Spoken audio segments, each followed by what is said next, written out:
Today, we're going to be giving you a beginner's guide on Capybara Go. This game's been out for maybe a month or so in soft launch. I've been playing for a few weeks myself, but I want to say first things, after you beat Chapter 1, you'll get this 7-day carnival event. Don't sweat too much. After you get past the 7th day, it'll give you a full week to try to complete it. But this game is a lot of fun. It's going to be pretty much a side scroller as far as the main chapter portion of it. And this is going to be one of those things where you're going to have a choice between 3 skills, and I kind of group these skills into 3 different categories. We have ones that are going to give attack, defense, or even HP. We're going to have ones that are going to be basic attacks, which is you swinging your sword or your hammer. And then there's going to be skills, things like poison daggers, lightning bolts. There's a ton of different abilities. We'll make a guide on it later. But one thing you won't have control over is every time you tap that button down the bottom, it's just a matter of luck. Sometimes you'll gain attack, sometimes you'll lose it, same thing with the health, and sometimes you go and get rewards. But the main goal is to go and get as many days as you can until you reach the final boss, beat him, and then move on to the next chapter. You'll find a majority of time that you're just not strong enough to beat the chapter, and where the game does go and show you the talents first, your main priority you probably want to go over to is looking at your gear. Now, these enhancement stones are going to be the main way that you upgrade your gear, but you will hit milestones where you need to advance it, and that's where these blueprints come in place. Now, both of these currencies are the main way that you upgrade all 6 pieces of these gear. So try to go for the weapon first because your attack usually should be your highest priority, but I usually go the weapon, then go my armor, and then I start working my way on my rings and accessories. Now, any gold that you have left over once you can't go and upgrade your actual gear, that's then when you're going to want to go over to your talents. I always go and pump as much as I can into the attack first until that's max, then I move to the HP and then to the defense. As you hit those marks, you'll find yourself getting gold, get things that will benefit your character, and when you go and hit the next tier, that's where all your stats will get upgraded. Whenever you get gems inside the game, you want to save them up for this legendary chest. But don't just buy one, you want to do that times 10. That's really going to give you 10 chests for the price of 9. If you go that route, it is going to seem like it's taken a while, but believe me, it really is going to make a difference. Also, keep an eye for any of those little red exclamations out there. That's pretty much saying, hey, you got something you can do. And no matter what, you really do want to watch the ads. You get a lot of free stuff, and there's a ton of ads you can watch. So if you want to go and purchase that one-time membership or lifetime thing to remove all the ads from the game, it's definitely a good way to go because these ads are super annoying.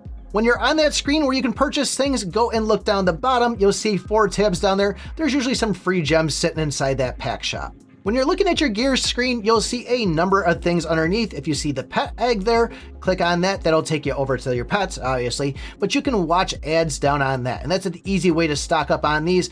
A lot of people say don't level up your pet until you go for your 7-day login because you're going to get one of the red ones out of it. But I'm a believer, do it right away. You can always refund it by hitting the pet list down on the bottom, selecting your pet, and then hitting that little circular arrow up in the top left. And this is a great way to go and mess around with pets as you get them and kind of see which one you could take to a higher level, because the higher level of the pet will give your character more stats. But each pet also has its own stats of what it's going to do inside the game, and it doesn't really pop right out at you, but when you go and select on a pet, if you go and click up in the top right corner, you can actually see what the pets actually do. I always like to have one that's kind of healing me along the way and let the other one do damage, but really it's all about how you want to play the game. And on that note too, a lot of players will say, don't pick this skill, pick this one.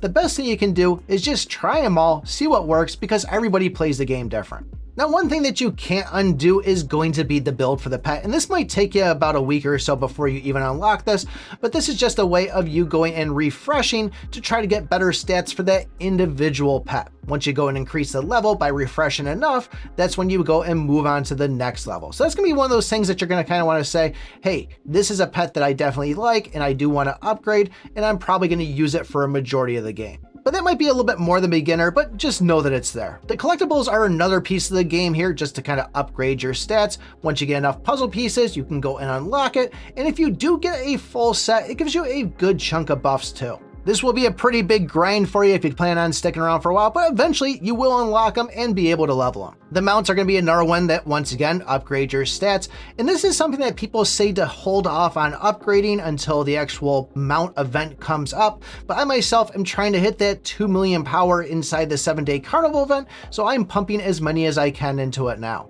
But as you can see, it's going to give me better regular stats. There is also advanced ones out there which you can unlock, but overall, there's a lot of stuff in here that there's just kind of things to do and tap on and collect in order to make yourself stronger. And that's going to be pretty much the same thing with the artifacts. Instead of a mount, it's a weapon, and it still looks pretty much identical for the layout, except for you're using hammers instead of horseshoes. Skins are just a way to kind of go and give yourself a physical appearance. There's no actual buffs for equipping any of these. It's just a matter of how cool you want to look. When you're on your chapter page, make sure you're clicking those 3 lines every single day and looking at your daily tasks, doing your daily login, and even seeing what's inside the mail. Now, as much as I told you to save your gems, if you are going after that 7-day carnival, there is a mission in there for purchasing 5 things from the black market. So you might want to keep your eyes open for something like a bronze chest, and if you see it every day, pick that versus spending 200-300 gems on something that you really don't want. By clicking on the privilege card, you'll also find 20 gems in there every day, so make sure you're getting those. And the growth fund is just a bunch of ways to get more free currencies inside the game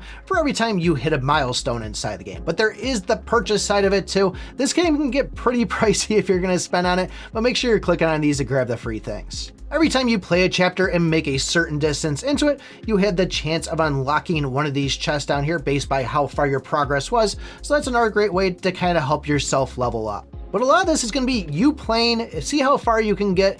If you end up losing, you're going to back out, upgrade your gear, upgrade your talents, and maybe see what else you can do before going back in and trying again. Now, the travel is something that's actually very beneficial. If you find yourself going to bed and you're sitting on full energy, you want to go over here and spend as much energy as you can to really reap the rewards. It'll blast through 60 days on you within maybe like a minute or two, and you'll get a bunch of goodies. That's a nice way if you are stuck too, to kind of go see if you spend a little bit in there, if it gives you some extra gold, and that's all you need to get to that next level. This is also where the AFK rewards are going to be sitting. So you see that little chest up there, click on that, and you'll get up to about 8 hours worth of currency that's just been building up over the time. Occasionally you'll get some chests here and there, and this is just a nice way to once again get some more currencies on it. If you fill the meter up top, you will get that chest that'll then drop down the bottom, and it's really just a rinse and repeat of just collecting as many of these things as you can, getting whatever currency it gives you, and then going and re-upgrading. Besides a chapter, there is kind of one other main gameplay, and that's going to be inside the events tab. The tower is going to be another way that you can advance, and there's a skip button in this, which is really nice.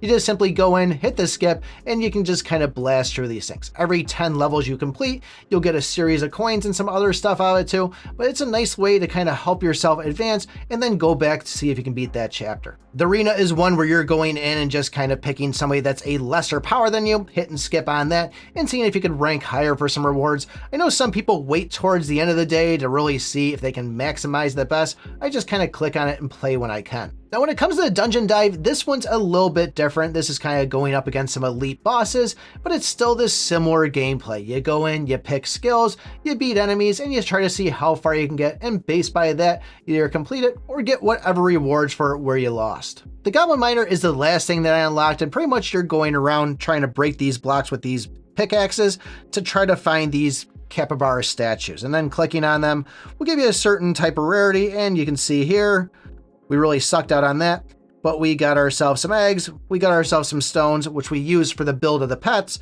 and then we got this kind of snowman looking thing here, which is the Goblin Miner. When you get enough of him, you can go over to the lucky cart here, and that's when you hit on the transport, and you'll see a bunch of items get carried away, and that little springboard will launch them off, and you'll probably only get maybe like 5 out of the 10 things that it shows you. It really seems like all the good things that go walking by get sprung away. Now, these are all the ones that were under the challenge section, and the other one we have here is going to be the dungeon, and you see Raid Dragon's Lair, Raid Celestial Tree, and then Raid Phantom Sword. So pretty much you can get stamina and gems, pet food and pet eggs, and some of those chests we showed earlier. Now, after you go and do your 2 turns on it, you can watch ads for more.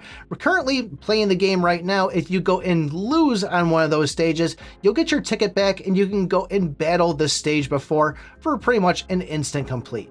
Once again, that's 6 ads right there that you can watch to get more things out of it, and they take a while. That's a good 6 minutes there of you watching the same ad over and over. So like I said, do whatever you want, but they are worth it if you do watch them. There's also guilds inside the game. I highly recommend that you join one of those. If you start one yourself, I think it might cost like 1,000 gems. Remember, we're trying to save gems right now, so definitely try to join up on one that you can, and make sure you're doing the things of doing like a daily donate. Some places will say, hey, you need to donate twice, so you do do the free one and then have to spend 20 gems. But then you also have the boss battle inside there where you're gonna get stuff. And the big part of this all is there's gonna be a guild currency, which you can go use to purchase inside the shop.